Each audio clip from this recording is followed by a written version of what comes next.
السلام علیکم ورحمۃ اللہ وبرکاتہ۔ پیارے دوستو، امید کرتے ہیں کہ آپ سب خیر و عافیت سے ہوں گے۔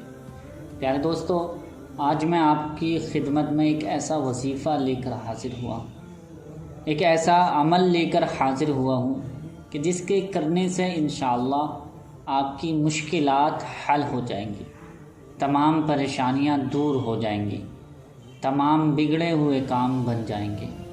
جیسا کہ آپ جانتے ہیں کہ انسان بہت کوشش کرتا ہے کمائی کرنے میں، پیسہ کمانے میں، اپنے گھر کو خوشیوں سے بھرنے میں، یعنی اتنی زیادہ محنت کرتا ہے کہ زیادہ سے زیادہ میں اپنے گھر والوں کو خوشیاں دے سکوں اور ان کی ضرورت پوری کر سکوں۔ تو پیسہ اتنا ضروری ہے اس دور کے لیے، اس دور میں کہ اخراجات جو ہیں وہ بہت زیادہ ہو گئے ہیں اور کمائیاں کم ہیں۔ تو اس لیے آج کی یہ ویڈیو آپ کی خدمت میں پیش کرنے والا ہوں کہ جس کی وجہ سے آپ کا کاروبار میں خوب برکتیں ہوں گی اور آپ کے رزق میں برکتیں ہوں گی، آپ کے آنے والی جو پریشانیاں مصیبتیں ہیں وہ بھی دور ہو جائیں گی۔ ہوتا کیا ہے کہ اگر گھر میں ایک بندہ بیمار ہو جائے تو اس کی دوائیاں اتنی مہنگی ہو جاتی ہیں، ڈاکٹروں کی فیس وغیرہ اتنی مہنگی ہوتی ہیں کہ صحیح طریقے سے علاج بھی نہیں کر پاتے، کیونکہ اگر ڈاکٹر کو دکھانے جاتے ہیں تو وہ پہلے ہی 1000-2000 روپے فیس لیتے ہیں بات کرنے کی۔ ایسا ہی اگر ان کا 8ویں دن ڈاکٹر کو دکھایا جائے تو ہر بار ان کی فیس لگتی ہے۔ بڑی مہنگائی ہے اور اتنے اخراجات ہیں، اور آج کل دیکھا جاتا ہے کہ 1 یا 2 لوگوں کی دوائیاں ہر گھر میں چلتی ہی رہتی ہیں، کوئی کسی وجہ سے بیمار ہے، کوئی کسی بیماری میں گرفتار ہے۔ لیکن آپ نے سوچا ہے یہ بیماریاں آتی کیوں ہیں اور کیا ان سے چھٹکارا ہو سکتا ہے؟ تو پیارے دوستو، یہ آج جو وظیفہ میں آپ کو بتانے والا ہوں تمام ہی پریشانیوں کا ایک بہت ہی بہترین حل ہے، جس کی وجہ سے آپ کے گھر کی تمام پریشانیاں دور ہو جائیں گی، آپ کے بگڑے ہوئے کام بن جائیں گے۔ آپ جو کام کریں گے انشاءاللہ اس میں بھی آپ کو 100% کامیابی ملتی رہے گی۔ اور ایک بات بہت زیادہ ضروری ہے کہ آپ اور ہم کوئی بھی مومن، جب اللہ کے رسول صلی اللہ تعالیٰ علیہ وسلم نے ارشاد فرمایا کہ مومن وہ ہر کام کر سکتا ہے لیکن جھوٹ کبھی نہیں بول سکتا، کیونکہ جھوٹ سے ہمارا جو رزق ملتا ہے، جو ہماری کمائیوں میں برکت ہونے والی ہوتی ہے، وہ جھوٹ بولنے سے ہماری برکتیں ختم ہو جاتی ہیں۔ اور جو شخص جھوٹ بولنے لگتا ہے تو اس کے گھر میں بھی نحوست آنے لگتی ہے، اس کے جسم میں بھی نحوست آنے لگتی ہے، بیماریوں میں گرفتار ہو جاتا ہے۔ تو اس لیے آپ زیادہ سے زیادہ جھوٹ سے بچیں۔ اللہ تعالی ہمیں جھوٹ سے بچنے کی توفیق عطا فرمائے۔ اور جو شخص جھوٹ سے بچ جائے، تو آج کے دور میں اگر جھوٹ سے بچ جائے، اس کے بعد جو کوئی بھی عمل کر لے تو انشاءاللہ اس کا کوئی بھی عمل ناکام نہیں ہوگا، ہر عمل میں، ہر وظیفے میں اس کو کامیابی ملتی رہے گی۔ اور وظیفہ ایک ہوتا کس لیے ہے؟ وظیفہ ہم جب کرتے ہیں تو وظیفہ اس لیے کرتے ہیں کہ تاکہ ہمارا جو کام نہیں بن رہا ہے، کوئی مصیبت ٹل نہیں رہی ہے، کوئی پریشانی بہت دن ہو گئے ہیں پریشان ہوتے ہوئے، وہ پریشانی ٹل نہیں رہی ہے، ہٹ نہیں رہی ہے، دور نہیں ہو رہی ہے، یا کوئی ایسا کام رکا ہوا ہے کہ دعاؤں سے کام نہیں ہو رہا ہے، تو یہ وظیفہ ہوتا ہے اللہ تعالیٰ کا ذکر کرنا۔ جب اللہ تعالیٰ کو کثرت سے پکارتے ہیں، جب اللہ تعالیٰ کو بے انتہا یاد کرتے ہیں تو اللہ تعالیٰ کی رحمت جوش میں آتی ہے، اور اللہ تعالیٰ کی جب رحمت جوش میں آتی ہے تو اس کو عطا اللہ پاک اپنی رحمت کے ذریعے سے فوراً عطا فرما دیتا ہے۔ تو اس لیے وظیفہ کیا جاتا ہے۔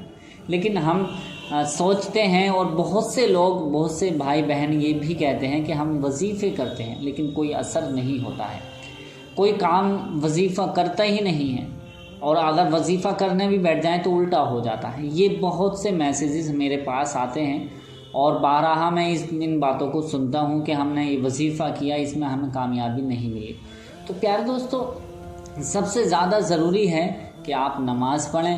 نماز کے بعد اس سے زیادہ ضروری ہے کہ آپ جھوٹ بولنا چھوڑ دیں۔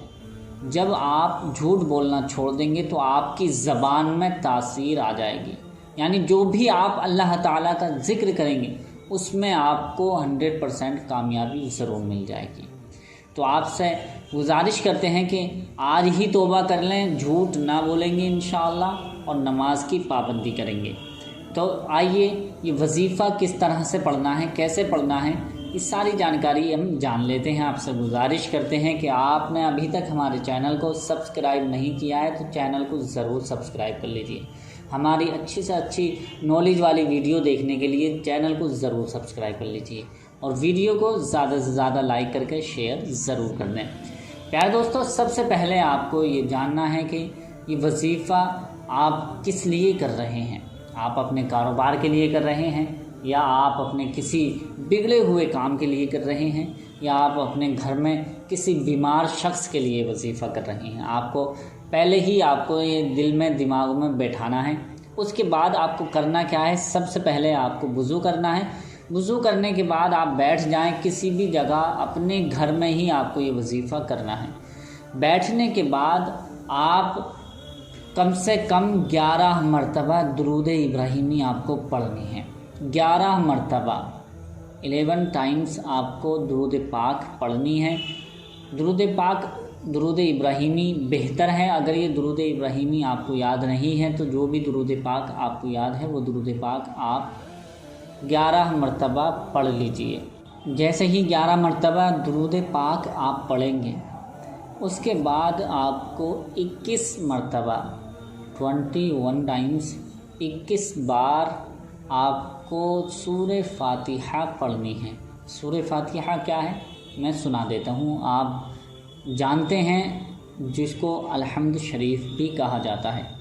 وہ یہ ہے: اعوذ باللہ من الشیطان الرجیم، بسم اللہ الرحمن الرحیم، الحمد للہ رب العالمین، الرحمن الرحیم، مالک یوم الدین، ایاک نعبد و ایاک نستعین، اہدنا الصراط المستقیم، صراط الذین انعمت علیہم غیر المغضوب علیہم ولا الضالین۔ یہ سورہ فاتحہ ہے، آپ کو 21 مرتبہ پڑھنی ہے۔ اب اس کے ساتھ ساتھ اللہ تعالیٰ کا آپ کو یہ مبارک برکتی نام پڑھنا ہے، صفاتی نام پڑھنا ہے: یا سمیعو، یا سمیعو، یا سمیعو، یا سمیعو، یا سمیعو۔ یہ آپ کو 101 بار پڑھنا ہے۔ 101 ٹائمز آپ کو یہ نام پڑھنا ہے، 101 مرتبہ، 100 مرتبہ اور 1 بار مرتبہ آپ کو یہ نام اللہ تعالیٰ کا صفاتی بابرکتی نام آپ کو پڑھنا ہے 101 مرتبہ۔ سن لیجئے دوبارہ سے صحیح طریقے سے، غور سے۔ 11 مرتبہ درود پاک پڑھیں، جو بھی درود پاک آپ کو یاد ہو۔ 11 مرتبہ درود پاک پڑھنے کے بعد 21 مرتبہ آپ کو سورہ فاتحہ پڑھنی ہے، یعنی الحمد شریف پوری پڑھنی ہے 21 مرتبہ۔ اس کے بعد آپ کو یا سمیعو 101 مرتبہ پڑھنی ہے۔ 101 مرتبہ یا سمیعو اللہ تعالیٰ کا یہ صفاتی برکتی نام پڑھنا ہے۔ یا سمیعو پڑھنے کے بعد اب آپ نے جو درود پاک پہلے پڑھی تھی، جو درود پاک آپ نے اسٹارٹنگ میں پڑھی تھی 11 مرتبہ، وہی درود پاک اب آخر میں، اینڈنگ میں آپ کو پڑھنی ہے۔ آخر میں درود پاک 11 مرتبہ جو آپ نے شروع میں پڑھی تھی وہی اب پڑھنی ہے۔ 11 مرتبہ درود پاک جیسے ہی آپ کی پوری ہو جائے گی، مکمل ہو جائے گی، اب آپ کو کرنا کیا ہے، یہ وظیفہ آپ کا مکمل ہو گیا ہے۔ اگر آپ کسی مریض کے لیے یہ وظیفہ عمل کر رہے ہیں تو پانی لے لیں، پانی پر آپ کو دم کر دینا ہے، پھونک دینا ہے، اور آپ اپنی نظر بند کے لیے، یعنی اگر آپ کو لگتا ہے کسی کا مطلب ہو سکتا ہے کہ کسی کی نظر لگ گئی ہو، میرے کام میں بندش لگا دی ہو، تو آپ اپنے اوپر پھونک لیں، اپنے سینے پر پھونک لیں، اپنے ہاتھ پیروں پر پھونک لیں، دم کر دیں۔ اور اگر آپ کاروبار کے لیے جہاں آپ رہ رہے ہیں وہاں کی ترقی کے لیے کر رہے ہیں تو یہ وظیفے کے کرنے کے بعد آپ دعا کریں، انشاءاللہ جو بھی آپ کا مقصد ہے، مراد ہے، جو بھی آپ کی تمنا ہے وہ دل میں رکھیں، اللہ تعالیٰ کی ذات پر امید رکھ کے اللہ تعالیٰ سے مانگیں، اس کی رحمت کو وسیلہ بنائیں۔ انشاءاللہ جو بھی آپ جو بھی آپ نے وظیفہ کیا ہے اس کے بعد جو بھی آپ دعا مانگیں گے، اللہ رب العزت کی اتنی رحمت، اتنی بڑی رحمت ہے، اتنا اللہ تعالیٰ نوازتا ہے بندوں کو کہ اس کی سوچ بھی نہیں جا سکتی جہاں تک اللہ تعالیٰ نوازتا ہے۔ تو اس لیے اللہ پاک کی رحمت سے آپ نا امید نہ ہوں، امید رکھیں، اللہ پاک کی ذات پر امید رکھ کے یہ وظیفہ کرنے کے بعد دعا مانگیں، انشاءاللہ آپ کی دعائیں ضرور قبول ہو جائیں گی۔ تو پیارے دوستو، یہ وظیفہ اسی طرح سے آپ کو کرنا ہے جس طرح سے میں نے وظیفہ بتایا ہے۔ جیسے ہی وظیفہ مکمل ہو جائے گا دعا کرنی ہے، دعا کرنے کے بعد آپ کو جو پانی ہے یا اپنے اوپر دم کرنا ہے، پانی اگر کسی مریض کو پلانا ہے تو آپ اس پانی میں اور بھی ملا کر پلاتے رہیں، انشاءاللہ بہت جلد مریض کو شفا مل جائے گی۔ تو امید کرتے ہیں کہ یہ ویڈیو آپ کو پسند آئی ہوگی، پسند آئی ہے تو اسے لائک کر کے شیئر ضرور کر دیں۔ ملتے ہیں اگلی نئی ویڈیو کے ساتھ، تب تک کے لیے اللہ حافظ۔